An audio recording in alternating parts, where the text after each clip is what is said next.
Hello, it's Grant from Jim's Antennas. I'm at Lutana. I've got a customer that's having trouble with the reception. There's a couple of things. They've got an old analogue antenna, and the other thing is the way it's been mounted, very poorly mounted.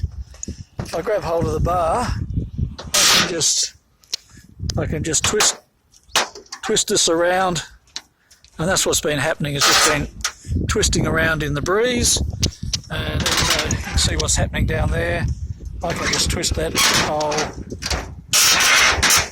So it's really a very poor do-it-yourself job.